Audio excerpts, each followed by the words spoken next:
Olá! O tema de hoje é polêmico, hein? Como você administra o seu tempo? Você sabia que a forma como você gerencia as horas do seu dia impacta diretamente na sua saúde mental e na sua qualidade de vida? Para entendermos melhor esse tema e aprendermos como que nós podemos administrar melhor o nosso tempo, nós convidamos aqui uma especialista no assunto, Ana Ribeiro. A Ana Ribeiro, ela é mentora de mulheres, gente. Ana, seja muito bem-vinda. Muito obrigada, estou muito feliz por estar aqui, é um prazer. Prazer é todo nosso em recebê-la aqui hoje. Ótimo. Tava ansiosa para poder falar com Ai, você que sobre bom. esse tema aqui. Mas vamos lá, antes da gente Vamos. começar, eu quero apresentar a vocês a Ana Ribeiro. Ana Ribeiro, ela é doutora em administração pela Universidade Federal de Santa Catarina. Ela é mentora de mulheres e diretora da empresa ponto .com, mais de 10 anos de estudo na área de gestão de tempo e 3 anos no marketing digital. Já ajudou mais de 1.000 alunos e 80 mentoradas a impulsionarem sua rotina pessoal e de trabalho através do seu método de gestão, que nós vamos conhecer um pouquinho mais aqui hoje, né, Ana? Isso mesmo. Vamos lá, Ana, para a gente começar então o nosso bate-papo, Uhum. eu queria que você me dissesse como a gestão eficiente do tempo, ela pode melhorar a nossa qualidade de vida de uma forma geral. Perfeito, Débora. Na verdade, a gestão de tempo eficiente ela é imprescindível para a qualidade de vida. Primeiro porque a gestão de tempo ela é o emprego da nossa energia vital naquilo que é mais importante para a gente. E óbvio que a qualidade de vida deve ser uma das prioridades, né? E essa qualidade de vida ou essa gestão de tempo eficiente, ela pressupõe um equilíbrio entre as áreas da nossa vida. Gestão de tempo não é só sobre produtividade. Isso geralmente é uma ideia, uma concepção bem errônea com relação a esse tema, né? Geralmente, quando a gente pensa em gestão de tempo, a gente pensa em produção. Produzir, produzir, produzir. Produtividade, alta performance. Alta performance, alta performance. Então, a gente vê vários discursos nesse sentido, discursos como trabalho enquanto eles dormem, né, já que também vamos falar sobre sono, como que isso é equivocado e é cruel, porque as pessoas acabam aceitando esses discursos e entendendo gestão de tempo como essa produção desenfreada, ignorando a nossa saúde. Então, o que você está querendo dizer, Ana, é que a gestão de tempo, ela não, ela pode sim, obviamente, estar relacionada com produtividade, Uhum. com alta performance, mas o maior desafio da gestão de tempo, de uma forma mais simplificada, é a gente equilibrar os pratinhos. É. E ainda mais difícil é você entender quais são os pratinhos mais importantes, quais são os pratinhos que devem ser equilibrados. Que máximo. Porque a gente quer equilibrar todos, Sim. né? Tem várias coisas que eu quero fazer, vários sonhos, vários desejos, mas a gente tem que começar a entender o que é importante pra gente. Porque a gestão de tempo, de verdade, ela é sustentável a longo prazo. O que isso significa? Que não adianta eu implementar todas as técnicas, então, que eu aprendi ao longo de toda a minha trajetória e te falar que, ó, estão todas as técnicas, você vai ser a pessoa mais produtiva do mundo e daqui a 1, 2 anos você tem um burnout. Isso não é gestão de tempo eficiente porque ela passou a não ser sustentável. Ela chegou num limite. Sim. Não, e porque essa gestão de tempo, na verdade, é quando você associa ela à produtividade, é óbvio que ela, é óbvio não, né? Mas está muito nítido que ela vai te levar a uma exaustão, de Sim. fato. Quando você tem essa consciência de que a gestão de tempo é simplesmente o fato de você aprender a equilibrar as Aham. coisas, ter essa consciência e entender, como você disse, o que a gente deve equilibrar é o que realmente faz toda a diferença e faz a diferença no resultado que talvez seja a maior produtividade, porque você vai se relacionar bem com aquilo que tem que equilibrar. É isso? É esse entendimento está Sim, correto? com certeza. E a produtividade pode ser uma grande aliada na qualidade de vida, obviamente. Porque quando você emprega as técnicas, você, tendo uma semana mais produtiva, você também acha mais espaço na sua agenda para os momentos de autocuidado, lazer, descanso. Isso retroalimenta a produtividade. Eu gosto sempre de falar que o descanso, o lazer e o ócio fazem parte do ciclo da produtividade. Uhum. Porque sem o descanso, primeiro, porque quando a gente pensa só no sono, né? Descanso de uma forma geral, mas pensando no sono, tem várias funções biológicas que acontecem ali. No lazer, tem vários motivos pelos quais a gente precisa ter momentos de lazer. E lazer não é só final de semana, todos os dias a gente precisa ter momentos de lazer. Isso vai trazer vários benefícios, inclusive uma maior capacidade de criação, de criatividade. Vai melhorar nosso raciocínio lógico, nossa capacidade de concentração. Quando a gente está cansado, a gente não consegue se concentrar. Verdade. A gente não consegue ter criatividade. E para resolver problemas, a gente precisa de criatividade, de raciocínio lógico. E sem isso, a gente não é produtivo, de fato. A gente só está sendo tarefeiro. Sim. Fazendo uma coisa depois da outra, sem ter um objetivo claro, sem estar construindo uma visão de futuro. Entendi. Na introdução, a gente falou sobre um método, né, que você tem. E eu acho que o que é mais difícil, a gente estava até falando aqui, né, um pouquinho antes sobre o desafio da gente conseguir sintonizar a nossa razão com a nossa emoção. Uma coisa é você ter consciência, outra coisa é você conseguir colocar em prática tudo aquilo que o seu racional já compreende, né? E na introdução a gente falou a respeito do método. É um grande desafio a gente conseguir fazer essa gestão de tempo, né? E principalmente para nós mulheres que temos diversas funções aí atribuídas a nós.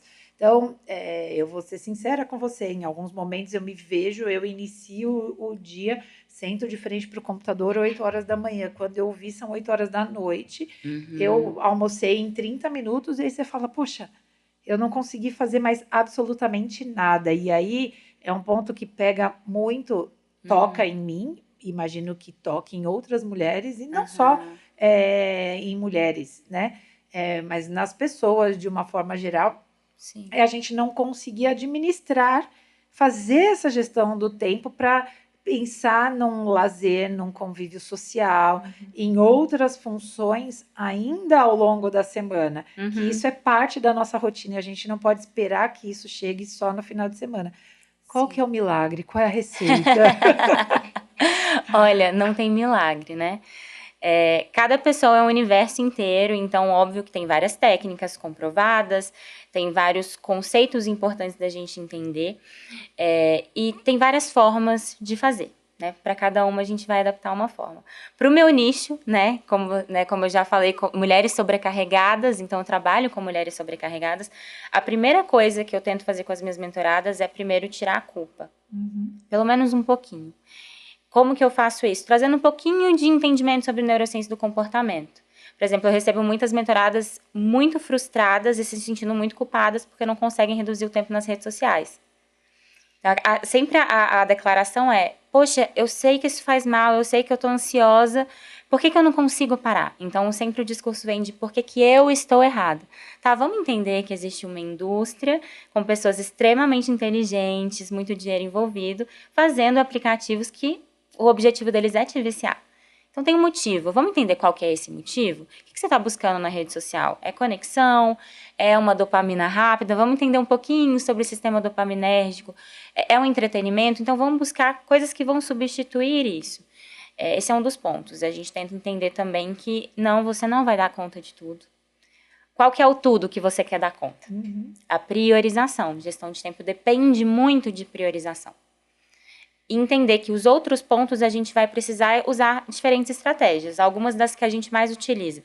Olhar para a sua agenda, depois que a gente monta a agenda, tem toda essa visualização, tirar as coisas das gavetas obscuras, deixa eu listar tudo que eu faço. Às vezes as pessoas não têm noção de todas as responsabilidades que elas têm.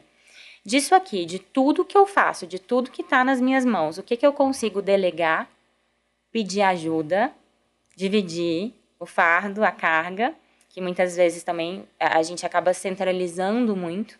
O que eu consigo otimizar? Às vezes pode ter, no âmbito do trabalho, pode ter alguma ferramenta, algum software, algum aplicativo que vai agilizar essa sua tarefa. Ou melhorar processos. Vou entender isso aqui como um processo.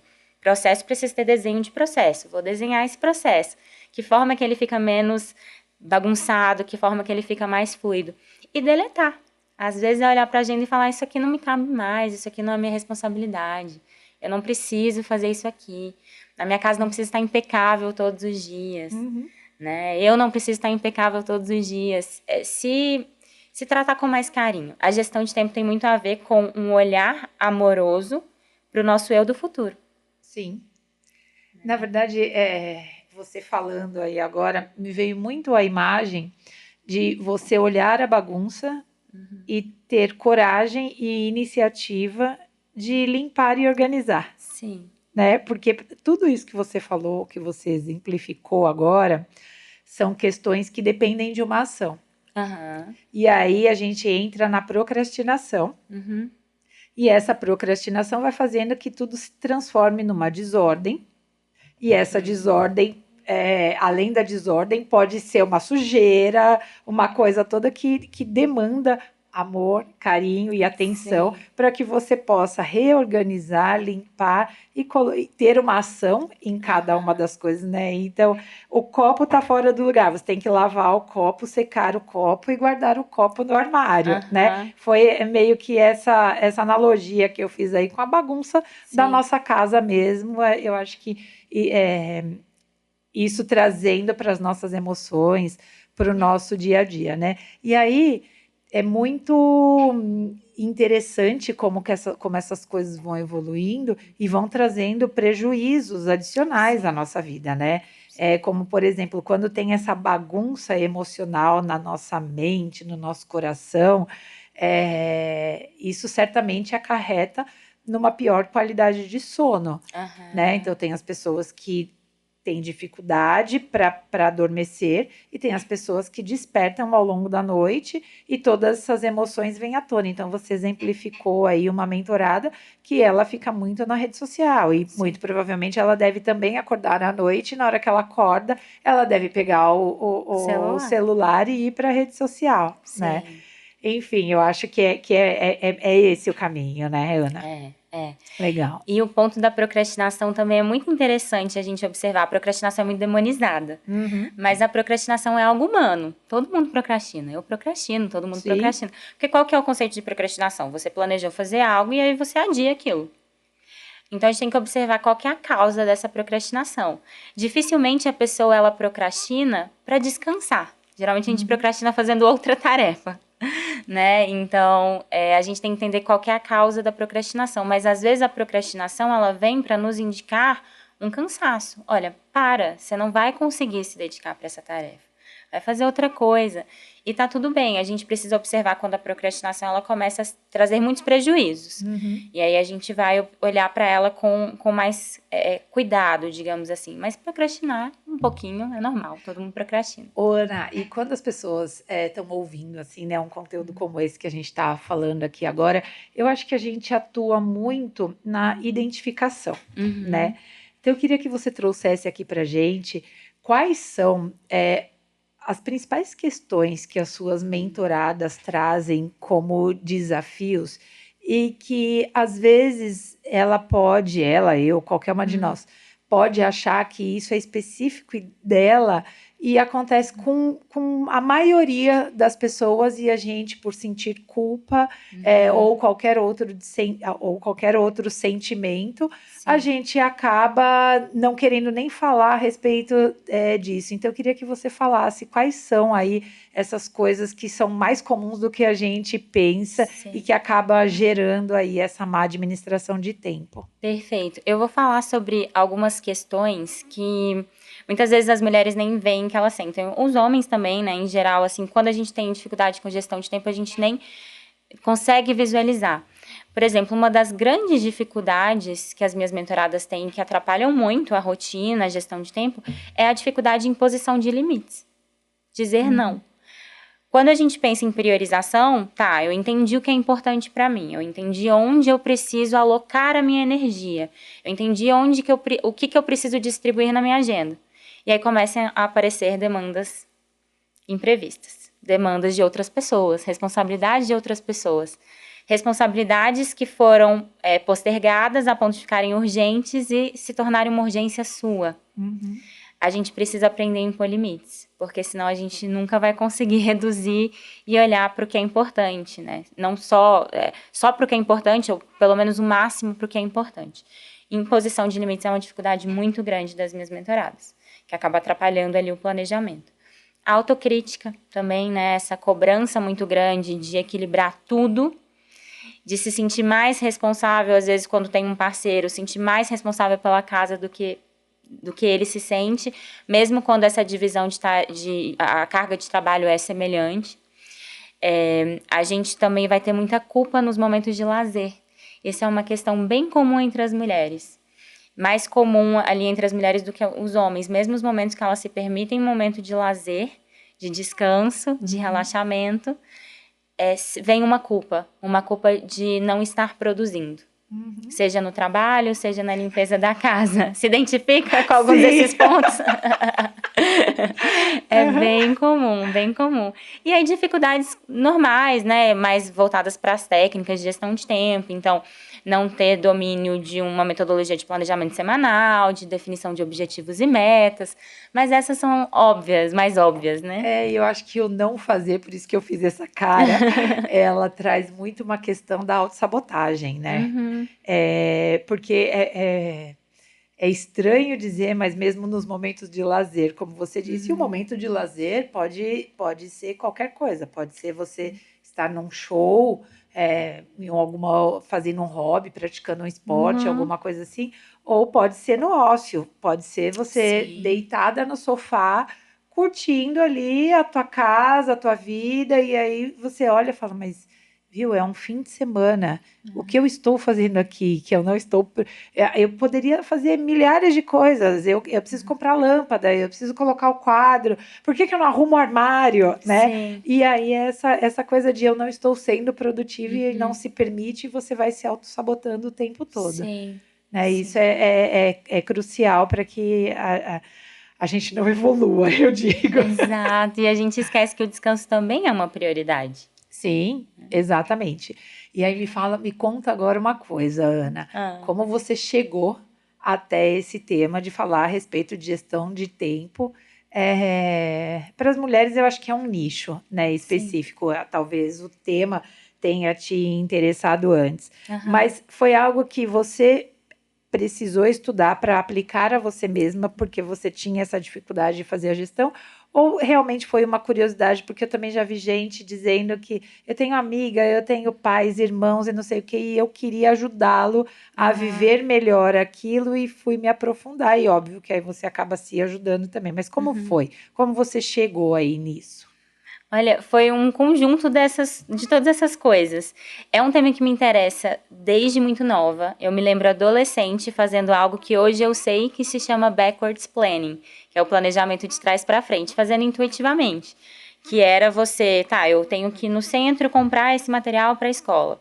Se eu tenho que estar no centro às 2h, que horas eu tenho que chegar lá? Para eu chegar lá esse horário, que horas eu tenho que pegar o ônibus? Então, eu tenho que ir para o ponto de ônibus, que horário? Então, antes disso, que horário eu tenho que estar pronta? Então, que horas eu tenho que tomar banho? Isso é o planejamento de trás para frente. E eu fazia isso intuitivamente, desde adolescente. Então, é algo que eu sempre gostei de fazer. Planejar, definir objetivos e metas, aquele caderno do começo do ano, pegar e escrever as coisas que eu queria fazer. E claro que depois que eu entrei na faculdade, já tinha tido meu primeiro emprego e fui unindo a faculdade com todas as oportunidades que foram aparecendo, eu comecei a entrar no regime de sobrecarga, muito nova. Muito nova. Então, na faculdade eu tive períodos assim de extrema sobrecarga, que eu não tinha horário de almoço nenhum dia, porque eu sempre estava envolvida em fazer 2 estágios ao mesmo tempo, fui presidente de empresa júnior. Essa vontade de fazer muitas coisas me impulsionou a pesquisar e encontrar o termo, isso é gestão de tempo. Quando eu vi o termo pela primeira vez, foi numa palestra. Falei assim, nossa, é isso que eu amo fazer e eu quero me aprofundar. Aí comecei a pesquisar sobre as técnicas, ainda ali com uns 19 anos, 18, 19 anos. Só que eu também achava que gestão de tempo era só produtividade. Sim. E por muito tempo foi, para mim. Até que alguns anos atrás, quando eu estava fazendo meu doutorado, tinha entrado na primeira empresa que eu trabalhei no ramo de tecnologia, que hoje é o ramo no qual eu atuo, junto com o doutorado, junto com outras atividades que eu tinha, já tinha o Instagram, já produzia conteúdo, e eu tive um burnout, ali no começo da pandemia. E aí eu tive que parar e entender, poxa, talvez eu não saiba tudo sobre gestão de tempo, porque a minha não foi sustentável. Sim. Alguma coisa que travou. E aí que eu fui entender que gestão de tempo não é só produtividade. E por isso que eu criei a Ana Gestão de Tempo, né, a minha empresa, e resolvi ajudar outras mulheres a entender, olha, dá para ser bem-sucedida, dá para seguir uma carreira de uma outra forma. tem escolhas aqui que te permitem fazer isso. Sim. Quais são essas escolhas? E aí que eu comecei a desenvolver minha metodologia. Muito, muito bacana e interessante e me traz a identificação também, né, com isso. É um tema que você falou que me interessou bastante, que me despertou curiosidade, na verdade. Eu também tenho essa característica de planejar as coisas de trás para frente. Então, quando tem alguma atribuição, ok, tem que fazer isso. Mas para fazer isso, então a gente começa de trás para frente. E eu acho que você entra as pessoas que são que trabalham, atuam em planejamento, acabam criando essa sobrecarga. E é natural, né? É inerente, vocês entenderam, né? Agora. E eu acho que é natural e é bacana isso ter acontecido com você, para que você pudesse se aprofundar aí totalmente no tema, criar as suas técnicas. E quais são as dicas que você dá para as pessoas que passam por isso, que entendem isso como produtividade? Porque, de novo, eu acho que não é uma coisa... Você continua planejando. Sim. Intuitivamente, e deve ser algo que você adora fazer. Você entendeu de uma outra forma e entendeu como a produtividade como uma consequência da sua boa administração de tempo, né? E quais...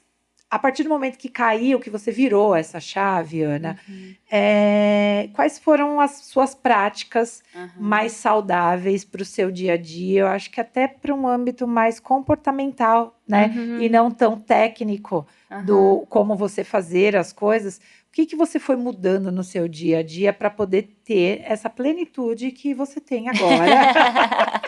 Obrigada. Bom, algumas fichas foram caindo, né? A primeira ficha que caiu foi da minha visão sobre planejamento. Quando a gente estuda, né, até na administração, planejamento formal, existem as escolas da década de 60, 70, escolas de estratégia, que viam planejamento quase como uma previsão do futuro. Sim. Você vai planejar, você vai adivinhar o que vai acontecer no futuro, você vai escrever aquilo em pedra, e se aquilo sair fora do planejado, a culpa foi sua que previu o futuro errado. A curto, médio e longo prazo. Exato. O médio são 5 anos. Exato. E estudando empresas de base tecnológica, né, que é a minha área de pesquisa formal dentro da academia, a gente se depara com o conceito do planejamento flexível, com as metodologias ágeis, que a ideia do planejamento é que ele é fluido. O planejamento é um norte, não é uma camisa de força. Sim. Você planeja e revisita, planeja e revisita. Prototipa, deu certo, não deu, amém, ninguém vai morrer por causa disso. Então, às vezes, me perguntam até hoje, quantas vezes o seu planejamento sai fora a sua rotina sai fora do planejado? Todos os dias. Eu tenho uma relação dialógica com a minha agenda. A gente está sempre conversando, olha, hoje eu estou mais cansada. O que dá para eu negociar aqui? Hoje eu estou mais ativa, eu vou puxar mais coisa. Isso aqui saiu do previsto, vamos ajustar. E por isso que eu indico muito as ferramentas digitais, porque é muito difícil fazer isso no papel, por exemplo. Outra dica muito importante às vezes, a dificuldade de arrumar a bagunça é olhar para ela. Né? Depois que a gente olha, o mais difícil é começar. Então, a gente precisa, para a gente ver qual é a bagunça, a gente precisa abrir as gavetas. Então, na gestão de tempo, a gente precisa criar visualizações. Por isso que eu indico as agendas digitais, onde a gente enxerga a semana inteira. E, às vezes, as pessoas não têm noção da quantidade de coisas que tem na semana delas. Elas não têm noção de onde tem que caber o espaço de deslocamento. Ah, mas eu tenho um intervalo aqui de meia hora entre uma coisa e outra. Não, esse intervalo não existe. Você vai ter que se deslocar, ou você vai ter que se arrumar, ou essa reunião pode atrasar, geralmente atrasa. Você tem que falar bom dia para as pessoas. Exato, você tem que respirar, beber uma água e ir no banheiro. E quando você visualiza, você começa a ter uma visão mais realista do tempo. Sim. Né? Coisa que a gente não consegue fazer num planner ou numa agenda de papel. Então, a gente precisa criar essas visualizações. Visualização de todos os projetos que a gente tem, objetivos e metas. Né? Eu já fiz trabalhos com algumas mentoradas que tinham mais de 11 cursos, entre 3 pós-graduações ao mesmo tempo, e a gente teve que colocar isso tudo no papel para olhar e entender. Fazendo 3 pós-graduações. Entendi. E mais cursos, formações, né? Então, a gente colocou tudo no papel. Vamos olhar para isso, entender que não dá tempo? Quais são as prioridades aqui? Qual curso que você vai let it go, não vou fazer. Paguei, mas não vou fazer. Minha saúde mental é mais importante que isso. Então, comecem a olhar, né? Essa é a principal dica que eu tenho. Comecem a olhar para essa sobrecarga, para entender o que ali realmente é necessário. Comece a olhar para os seus projetos para entender o que realmente ali é necessário. E construir bons hábitos, né? Construção de hábito daria um outro episódio inteiro só de construção de hábito. E prezar pela saúde. Sem saúde, sem um sono de qualidade, ninguém que não teve um sono de qualidade, que não dormiu ali as suas 8, 7 a 9 horas, que é o que um adulto precisa, né? É um consenso médico. Sempre vem um falar, mas eu durmo 5 horas e fico bem. Tá. Vamos ver a quantidade de cafeína, vamos ver como seu sono se comporta no final de semana, né? A conta vem. Então, não existe produtividade sem saúde. Sim, não, e eu fico pensando assim, né?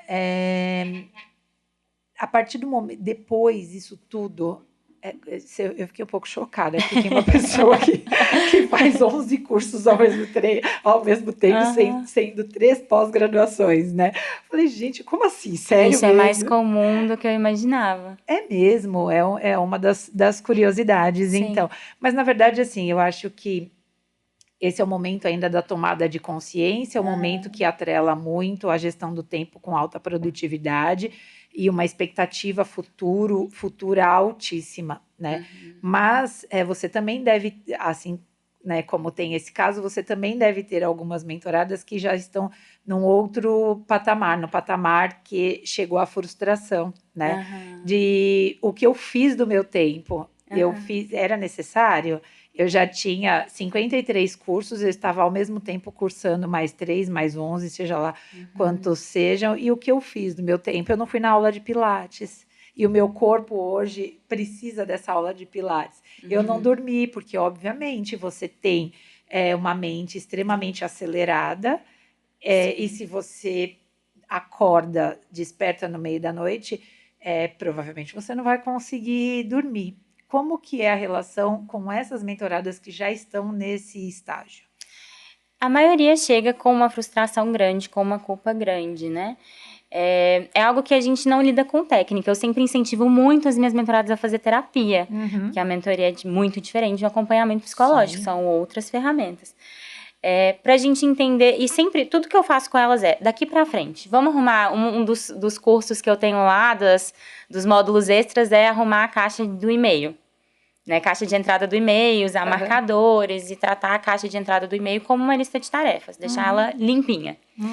E aí eu falo, daqui pra frente, tem 25 mil e-mails, vamos colocar ele numa pasta chamada velhos. Tá. Se você tiver que pesquisar algum ali. Se você tiver que pesquisar um ali depois, beleza. Mas é daqui pra frente. É daqui pra frente. Né? A gente só tem o presente. Então, eu tento fazer esse trabalho com elas. Vamos começar a sua agenda daqui pra frente. Não precisa montar a agenda da semana passada. E a gente olha esses 11 cursos. Tá, você comprou, beleza, mas não é prioritário mais. Pode ser urgente. Né? Dentro da gestão de tempo, a gente tem na prioridade importância e urgência. A urgência é a sensibilidade ao tempo. Então, se o curso está para expirar, a validade ali de você fazer é urgente. Mas se não é mais importante para esse momento de vida, não importa que está para expirar. Não é prioridade. Então, também você...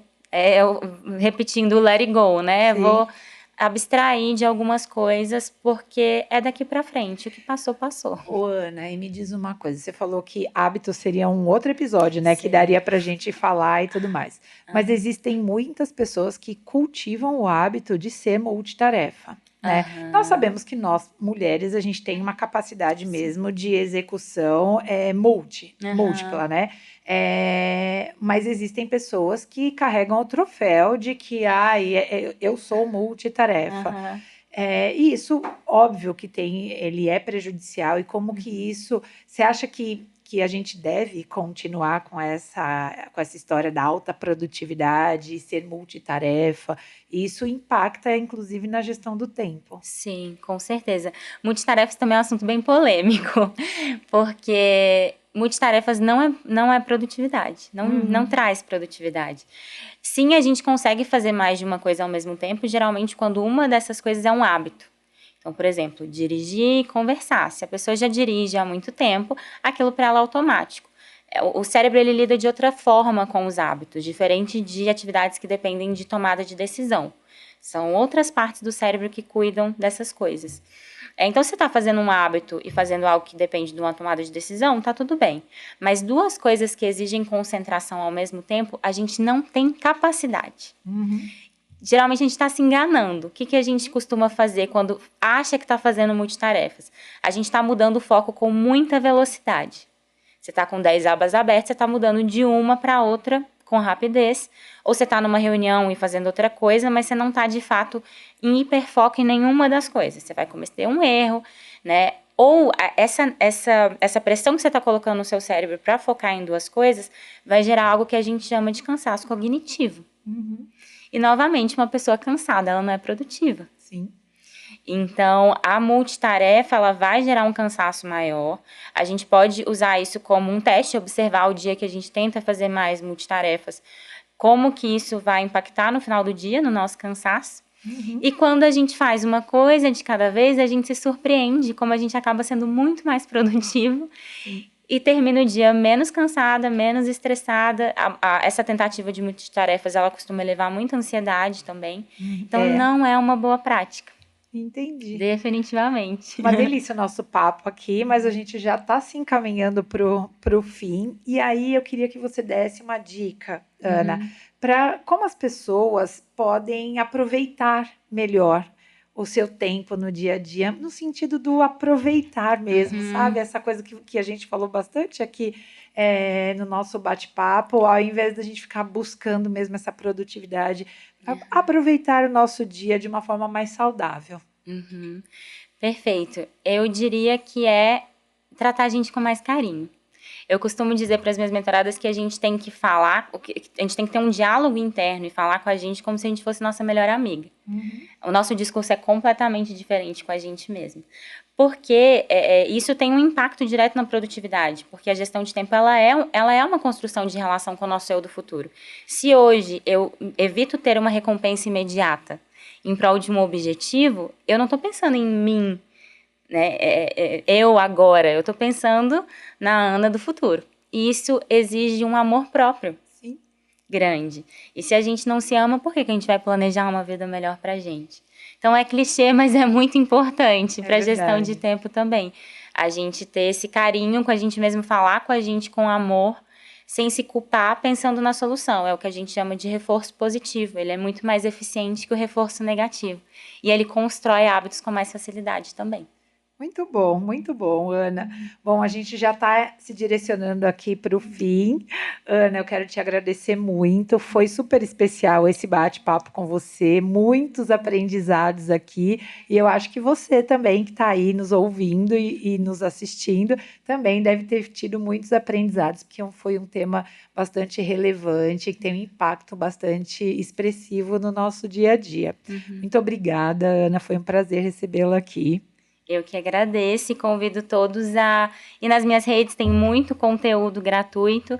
Eu sou Ana Gestão de Tempo, tanto no YouTube quanto no Instagram. E lá tem muitos vídeos onde eu exploro um pouquinho mais sobre esses temas. Muito bom, muito bom. Obrigada, Ana. Eu que agradeço. E para você que ficou aqui com a gente, curtindo esse episódio, que foi uma delícia de fazer, vai o meu muito obrigada. E nós nos vemos no próximo episódio. Até lá!